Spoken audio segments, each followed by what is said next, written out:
கொண்டாட்டமா ஆட்டமா நோட்டமா கொண்டாட்டமா கங்கையே சுத்தமா போயிடுமா கங்கையே சுத்தமா போயிடுமா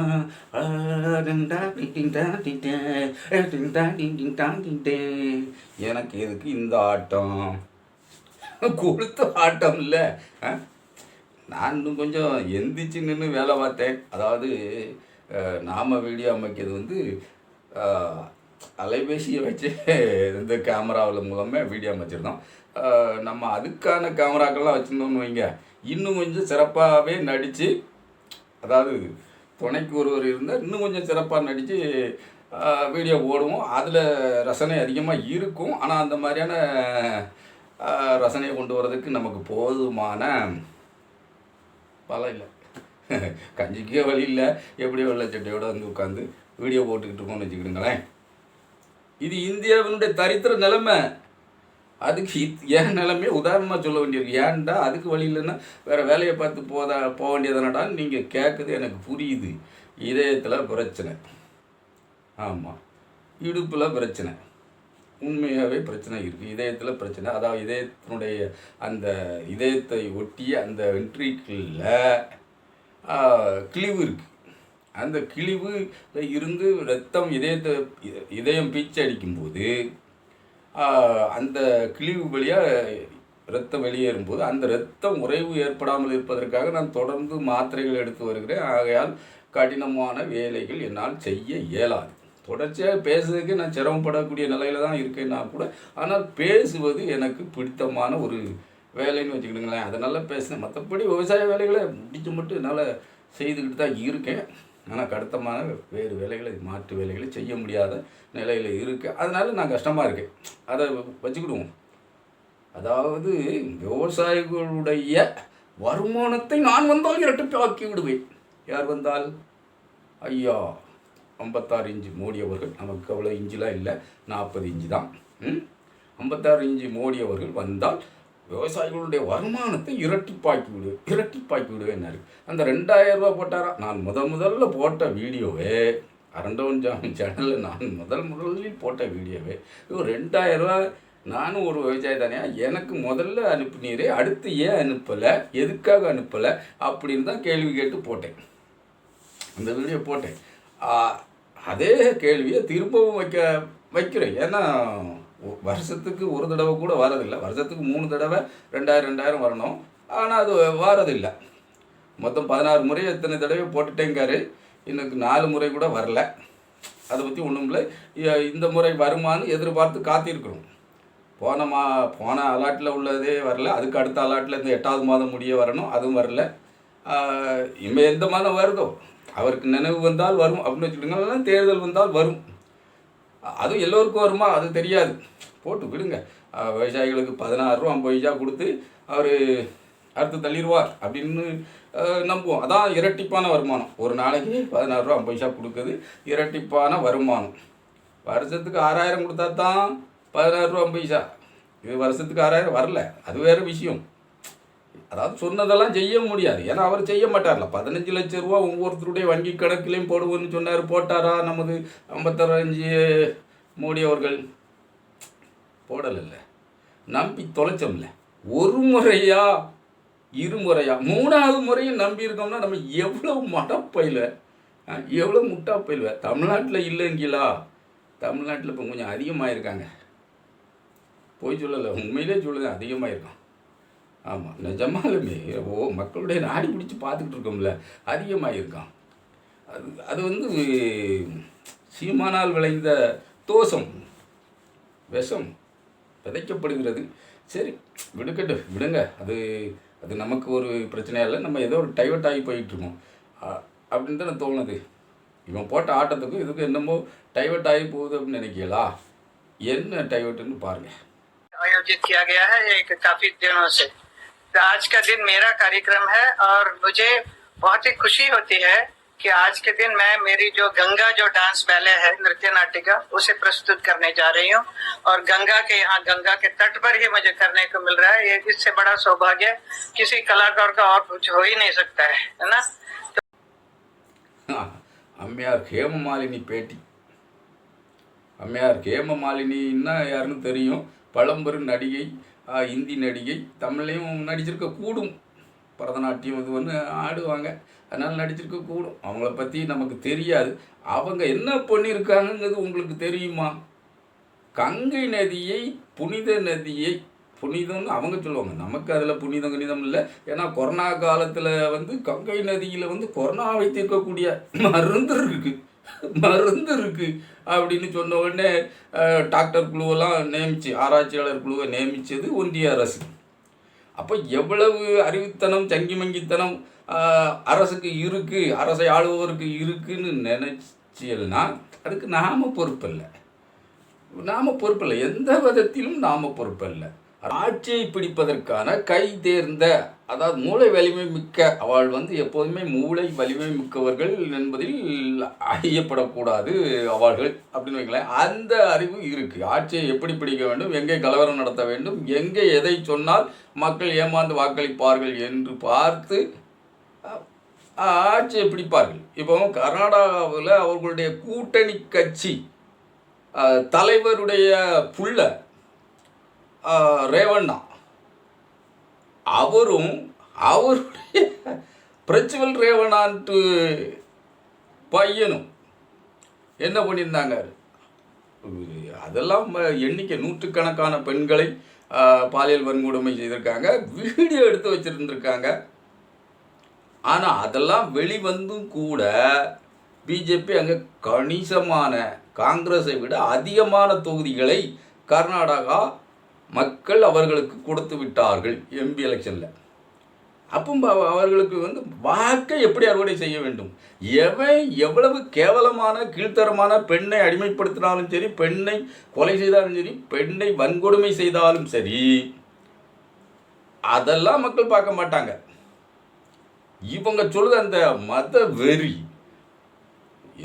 நாம இந்து, அவன் வேறவன், அவனை கொல் அப்படிங்கிற அந்த மத வெறியில் ஊறி திளைச்சி போய் ஓட்டை போய் குத்தி போடுதாங்க. இல்லை ஓட்டை குத்தாங்களோ இல்லை ஓட்டை குத்த வைக்கக்கூடிய வேலைகளை அந்த மிஷினில் செய்தாங்களாங்கிறது வந்து எதிர்கட்சிகளுக்கு தான் வெளிச்சம். எதிர்கட்சிகள் வேலையை நாம் செய்ய வேண்டியதில்லை. ஏதோ நம்மளால் முடிஞ்சதை நம்ம பேசுறதுமே தவிர எதிர்கட்சிகள் ஐயோ, அதாவது ராகுல் அவர்களுக்கு பாப்புலாரிட்டி போதாதான். ராகுல் மோடியை விட ராகுலுடைய இந்த சின்சியாரிட்டி, மக்கள் செல்வாக்கு மோடியை விட ராகுலுக்கு கம்மியாக. எதுக்கு கம்மியாக இருக்குது? ஏன்னா ஏமாற்றுத்தனம் இவரிடம் இல்லை. யாரிடம்? ராகுலிடம் ஏமாற்றுத்தனம் இல்லை, மோசடித்தனம் இல்லை, மலமாரித்தனம் இல்லை, முடிச்சறிவிக்குத்தனம் இல்லை. அவர் நேர்மையாக இருக்கார், மக்களோடு இணக்கமாக இருக்கார், அன்பாக இருக்கார். ஆட்சி பீடம் அவருக்கு தேவையில்லை. நம்ம மக்கள் நலமாக இருக்கணும், சேமமாக இருக்கணும், ஏதாவது எல்லோரும் ஒன்றுன்னு இருக்கணும், எல்லோரும் நன்றாக இருக்க வேண்டும் அப்படின்னு அவர் எண்ணுதாரு, நம்புதாரு, அதன்படி வாழணும்னு நினைக்காரு, அதுபடி நடந்து கொள்கிறார் ராகுல் அவர்கள். அதனால் அவர் வெற்றி பெறுவது கடினம் அப்படின்னு மக்கள் சொல்லிக்கிட்டு இருக்காங்க. மக்கள் வந்து தங்களுடைய வாக்குகளால் காட்டி கொண்டிருக்கிறார்கள். குஜராத்தில் வந்து சட்டசபை தேர்தல் நடக்கும்போது உள்ளே விட மாட்டேன்னாங்க, பிஜேபிக்காரங்களை உள்ளே விட மாட்டேன்னாங்க, விரட்டி அடித்தாங்க. சமூக வலைதளங்கள் எல்லாம் பூரா தமிழ்நாட்டில் என்ன எழுதுனாங்க, ஆஹா பிஜேபி இந்த கட்டத்தோடு குஜராத்தில் ஓஞ்சுதுன்னாங்க. ஆனால் வந்தது யார்? பிஜேபி தான் வந்துச்சு. காங்கிரஸுக்கு 29 எம்எல்ஏ தான் கொடுத்தாங்க. போன ட்ரிப்பாது நெட்டுன்னு போனாங்க. நெட்டு கழுத்துப்படியாக இருந்துச்சு. இந்த இங்கே நெட்டும் இல்லை, கழுத்துப்படியும் இல்லை, நெக்கும் இல்லை, போங்க. காலில் வந்து லெக்கில் வந்து விழுந்த கதை ஆகிப்போச்சு. அந்த அளவில் ஆக்கி விட்டது யாருன்னா நம்ம அருமைமிகு அரவிந்த் கெஜ்ரிவால் அவருடைய ஆம் ஆத்மி கட்சி, துடைப்பம் கட்சி. அதாவது ஊழலை துடைக்க வந்ததாக சொல்லக்கூடிய துடைப்பம் கட்சி வந்து அவர்கள் வந்து துடைப்பது எதுன்னா பாலிஷ் பண்ணுது. அதாவது பிஜேபியினுடைய வாக்குகளை பாலிஷ் பண்ணுவதற்காக வந்த கட்சி. அதாவது அதை பிரிக்க வேண்டும். பிஜேபிக்கு எதிரான வாக்குகளை பிரித்தெடுத்து விட்டால் அது பாலிஷ் செய்யப்பட்டு விடும். பிஜேபி புனிதமான கட்சியாக தெரிந்துவிடும், அவர்கள் வென்று விடுவார். இப்போ ஹரியானாவில் அதுதான் நடக்க போகுது. ஹரியானாவில் கடுமையான எதிர்ப்பு இருக்குது, எல்லாம் இருக்குதுன்னு நாம் பேசிக்கிட்டு இருக்கோம். எல்லாவற்றையும் பேச வேண்டிய இடத்தில் இருக்கும். இந்த காணொலியே போகாது, காலமே போதாது. மோடியினுடைய தரித்திர ஆட்சி லட்சணங்களை பேசினால் இந்த காலம் போதாது. என்னுடைய காலமே போதாது, அந்த அளவில் போய்கொண்டு இருக்கிறது என்றாலும் கூட நாம் குறுகிய நேரத்தில் பேசுவோம்னா அதை பேசினா இப்போ அரவிந்த் கெஜ்ரிவாலுக்கு கிடைத்திருக்கிற ஜாமீனே எதற்கென்றால் அங்கே போய் ஹரியானாவில் அவர் பிரச்சாரம் பண்ணணும்ல, ஆஃபீஸுக்கு போகக்கூடாது, கையெழுத்து போடக்கூடாது என்பது தான் ரூல்ஸே தவிர ஹரியானாவில் போய் பிரச்சாரம் செய்யக்கூடாது அப்படிங்கிறது இல்லைல்ல. ஹரியானாவில் போய் அவர் வலுவாக பிரச்சாரம் பண்ணணும், எனக்கு நீதி வேண்டும் அப்படிங்கணும். அப்போ காங்கிரஸுக்கு செல்லக்கூடிய வாக்குகளை கவர்ந்து இழுக்க வேண்டும் அரவிந்த் கெஜ்ரிவால். அப்போது தான் காங்கிரஸுடைய காலவாரி போட முடியும். இந்த சங்கி மங்கித்தனம் சோவா என்ன போங்க, அதுக்கு மேலே என்ன சொல்லுங்க. இதாங்க நிலவரம். அரவிந்த் கெஜ்ரிவாலை நம்பி காங்கிரஸ் களத்தில் இறங்கினாலும் தோல்வியே. அரவிந்த் கெஜ்ரிவாலையும் பிஜேபியோடு மற்றொரு பி டீமாக பார்த்து நீங்கள் உங்களை பயணிக்க வேண்டும். காங்கிரஸ் அப்படித்தான் பயணிக்கணும், பயணிக்கிறது ஓரளவு அப்படித்தான் பயணிக்கிறது என்றால் கூட கடுமையான முறையில் அரவிந்த் கெஜ்ரிவாலை தள்ளி வைக்க வேண்டும். அவருக்கு ஆதரவுகரம் உள்ளே இருந்துட்டாரேன்னு ஆதரவுகரம் நீட்டுவதோ இல்லை அனுதாபம் தெரிவிப்பதோ இல்லை வருத்தம் தெரிவிப்பதோ இல்லை பாசத்தோடு நேசத்தோடு உங்களுக்கு நாங்கள் கருணை காட்டுவோம் என்று கட்டி தழுவுவதெல்லாம் தேவையற்ற வேலை. சரி, அது ஓட்டும்.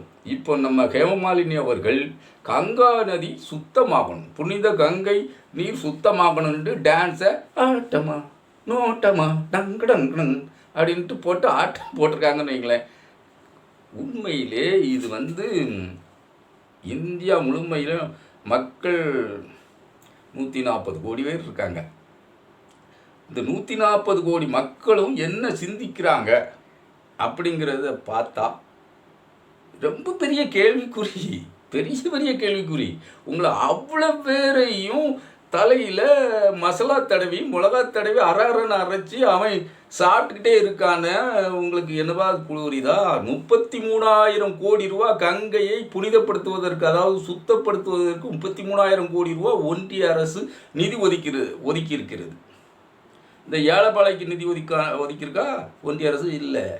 கல்விக்கான நிதி, கல்வி உதவித்தொகைக்கான நிதியை ஒன்றிய அரசு மாநிலங்களுக்கு முழுமையாக கொடுத்துருக்கா? இல்லை. நம்ம தமிழ்நாடுக்கு மெட்ரோ ரயில் திட்டத்துக்கு பணம் நிதி ஒதுக்கியிருக்கா? இல்லை. ஒரு பைசா கூட நிதி ஒதுக்கலைன்னு நம்ம சொல்லிடக்கூடாது, வருத்தப்படக்கூடாதுன்னா 1000 ரூபாய் இல்லை 1000 ரூபாய் மெட்ரோ ரயில் திட்டத்துக்கு நிதி ஒதுக்குறீங்களே, ஒன்றிய அரசுலேருந்து நிதி ஒதுக்குறீங்களே, இந்த 1000 ரூபாயை வச்சு என்ன பண்ண முடியும்?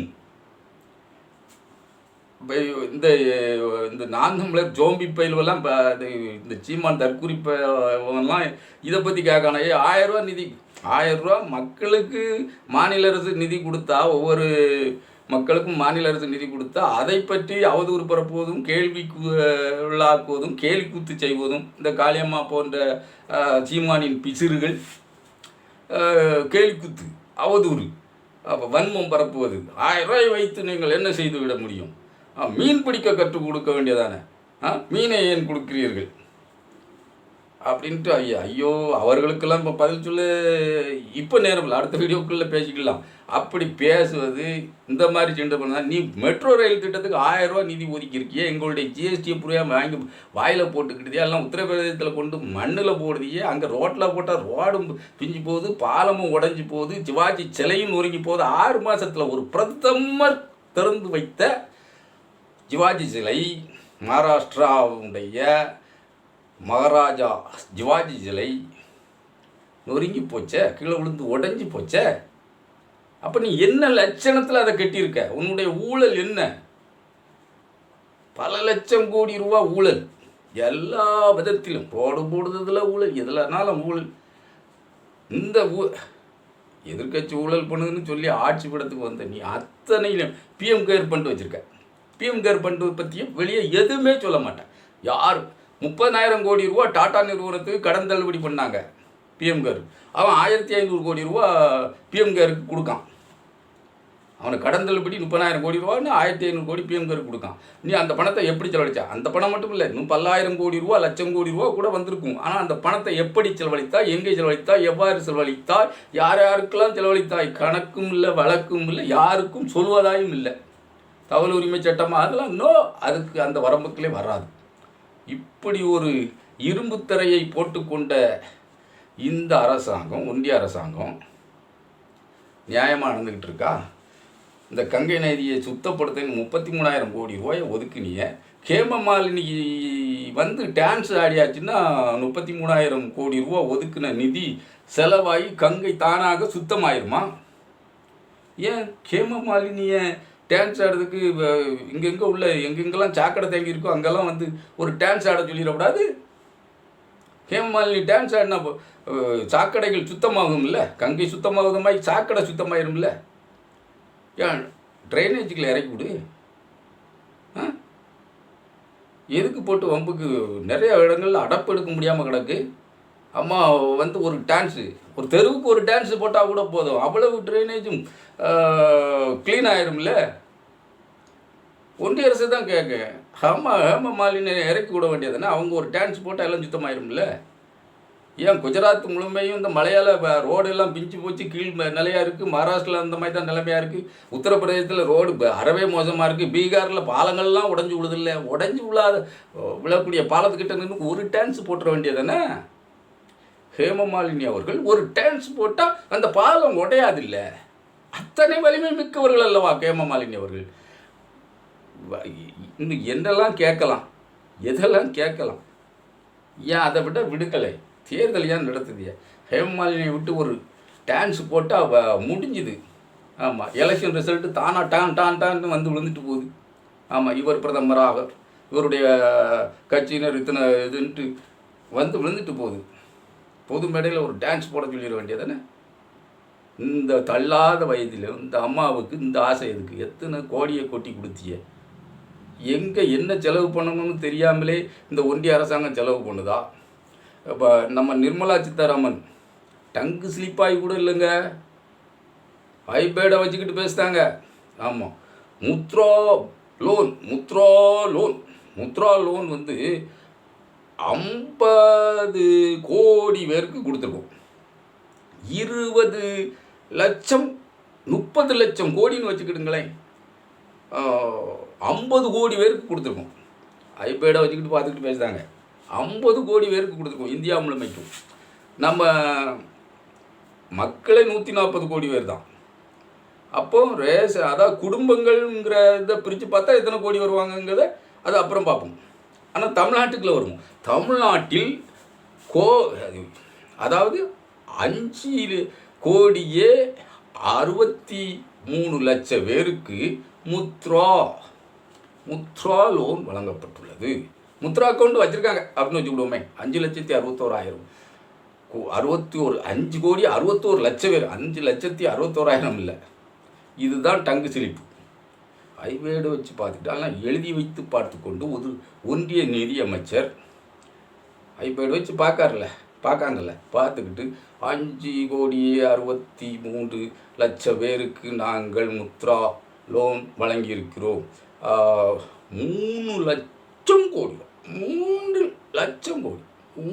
லட்சம் கோடி வழங்கியிருக்கோம். 3 லட்சம் கோடி வழங்கியிருக்கோம். சும்மா இல்லைங்க, 3 லட்சம் கோடி. உனக்கு என்னப்பா சந்தேகம்? உனக்கு என்ன சந்தேகம்? பொறு இரு. நான் ஒரு முறைக்கு 2 முறை வங்கிகள் கொடுத்துருக்கு கணக்கைத்தான் ஸ்டேட்டஸைத்தான் பார்த்துட்டு சொல்லுதேன். யார்? நம்ம ஒன்றிய நிதி அமைச்சர் அவர்கள் இப்படி சொல்லுதாங்க. ஆணித்தரமாக அழுத்தமாக சொல்லுதாங்க. கோவைக்கு வந்தால் தமிழ்நாட்டு மக்களுடைய மொத்த இருப்பு 7 கோடியே 71 லட்சம். தமிழ்நாட்டு மக்களுடைய மக்கள் தொகை. அதில் 5 கோடி 63 லட்சம் பேருக்கு இவங்க கடன் கொடுத்தாச்சு, முத்ரா கடன் கொடுத்தாச்சு. 3 லட்சம் கோடி ரூபா கொடுத்துருக்காங்க. மக்கள் நல்லா கவனிக்கணும். நீங்கள் முழுமையாக பார்க்கலையா, சங்கி மங்கித்தனமாக தான் இருக்கீங்களாங்கிறது ரெண்டாவது. ஒருத்தர் பார்த்தா கூட இந்த வீடியோவை இந்த காலப்போக்குக்காக நேரப்போக்குக்காக பேசலைங்க. மக்கள் புரிஞ்சுக்கணும், இல்லை என்ன நடக்குன்னு புரிஞ்சுக்கணும். அரசியலில் இப்போ நம்ம தற்கொலை நம்ம ஏதோ பிழைக்கும், நமக்கு சோறு கிடைக்கி, உண்ண உணவு, உறைவிடம், உடுக்க உடை எல்லாம் நம்மளால் உழைச்சி முடியுது. அது போதும், நமக்கு எதுக்குங்க அரசியல் சாக்கடை அப்படின்னு தள்ளி போகக்கூடாது. அந்த சாக்கடைக்குள்ள போய் இலை போட முடியுமா சாப்பிட? அதை சுத்தம் பண்ணணும்ல. ஒவ்வொரு இந்திய குடிமகனுடைய கடமை அது இல்லை. அதைத்தான் நம்ம பேசலாம். அதுக்கு தான் அழுத்தமாக பேசணும். திரும்ப திரும்ப பேசணும். கொஞ்ச நாள் இடைவெளி போட்டு வந்ததுக்கு அது உடல்நலக் கோளாறு. அதனால தான் இடைவெளி 140 நாட்களுக்கு மேலே இடைவெளி ஆகிப்போச்சு. இப்போ நல்லா வந்திருக்கும், பேசிக்கிட்டு இருக்கோம். இப்போ இந்திய தமிழ்நாட்டு மக்களுடைய ரேஷன் கார்டு எவ்வளவு? 2,02,35,00,000 ரேஷன் கார்டு இருக்குங்க தோராயமாக அப்படின்னு வச்சுக்கிட்டுங்களேன். இவங்க எவ்வளோ வங்கி கணக்கு கொடுத்துருக்காங்க? 5,63,00,000 பேருக்கு. 2 கோடி ரேஷன் கார்டு இருக்கிற தமிழ்நாட்டுக்கு எப்படிங்க அப்போ ஒரு வீட்டுக்கு 3 பேருக்கு கிட்ட லோன் கொடுத்துட்டாங்களா? இல்லை கேட்குறோம். இந்த கணக்கு ஏன் கேட்க சொல்லிட்டு அவங்க பாட்டுக்கு என்னத்தையும் சொல்லிட்டு போகிறாங்க, உங்களுக்கு என்னையா அப்படின்னு நீங்கள் கேட்குறது எனக்கு காலில் விழுது. ஏன் கத்துற? கம்முன்னு கடை அப்படின்னு சொல்றதெல்லாம் காதில் விழுது. கம்முன்னு இருப்போம்.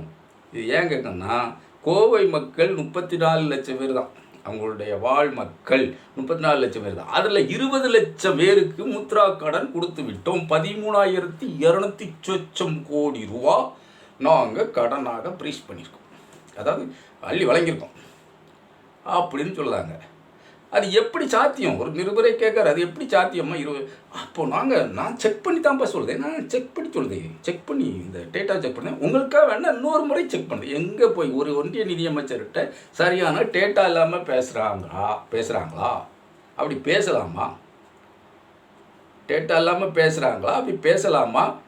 இல்லை நம்மளை ஏமாத்துதாங்களா? இல்லை ஏமாற்றியிருக்காங்களா? இதில் கேள்வி என்னென்னா, ஏமாத்துதாங்களா? உனக்கு அதை தந்திருக்கேன் இதை தந்திருக்கேன்னு சொல்லி ஏமாத்தாங்களா? தராமலே தந்தேன்னு ஏமாத்தாங்களா? இல்லை ஏமாற்றியிருக்காங்களா? நம்ம பேரில் யாருக்கேன்னு மல்லி கொடுத்து விட்டு, ஏற்கனவே ஒரு முறை செஞ்சுருந்தாங்கல்ல, ஒரே ஃபோன் நம்பரில் பல 1000 பேருக்கு இந்த கொரோனா இறப்பு நிதி அப்படின்னு போய் சேர்ந்ததில்லை. அந்த மாதிரி எதுவும் கோல்மால் ஏமாற்று 3 லட்சம் கோடி ரூபா தமிழ்நாட்டுக்கு மட்டுமே முத்ரா கடன் கொடுத்துருக்கோம் அப்படின்னு சொன்னாங்களே, அந்த மாதிரி கடனை யாரும் நம்ம பேரில் நம்ம தலையில் எழுதி கட்டிட்டு அவங்க மோசடி பண்ணிட்டு போயிருக்காங்களா? அதுக்கு ஒன்றிய அரசு உடந்தையாக இருக்கா? இல்லை ஒன்றிய அரசு அலுவலர்கள் உடந்தையாக இருக்காங்களா? இல்லை ஒன்றிய அரசு ஆளும் கட்சியினுடைய அந்த பிஜேபியினுடைய கட்சியினுடைய தலைவர்கள், இங்கே உள்ள தலைவர்கள் அதற்கு உடந்தையாக இருக்கிறார்களா? அதுதான் கவனத்துக்கு வரணும். இப்போ 33,000 கோடி ரூபா கங்கை நதியை சுத்தம் படுத்துறதுக்குன்னு சொல்லி ஒதுக்கிட்டு ஹேமமாலினியை விட்டு டான்ஸ் ஆட விட்டுருக்காங்கல்ல, கங்கா நட்டன்னம் பாலோன்ட்டு. அதே மாதிரி நாளை இந்த லோன்லாம் வராக்கடன். ஆகவே ஹேமமாலினி போய் ஒரு நடனம் ஆடுங்கன்னு சொல்லிட்டு வந்தால் அப்போ நம்ம என்ன செய்தது அப்படிங்கிறது கவலையாக இருக்குல்ல. நம்ம நாட்டு பணம் தானே, எல்ஐசியில் இருக்க பணத்தையும் எடுத்து கொடுத்தாங்க. ஆமாம், ரிசர்வ் பேங்கில் இருக்க மீதம் அங்கே அந்த பணம் இருக்கணும். அந்த பணத்தையும் கொண்டா, இங்கே கொண்டா, அங்கே ஏன் இருக்குது, இங்கே கொண்டா, நாங்கள் செலவழிச்சிருக்கோம், எங்கிட்ட துப்பு இல்லை. ஏன் நீ இப்போ கச்சா எண்ணெய் விலை குறைவாக வாங்கி அதிக விலைக்கு விற்கி அதனால் லாபம் பெறுவது யார்? தனியார், அதானி, அம்பானி கம்பெனிகள்.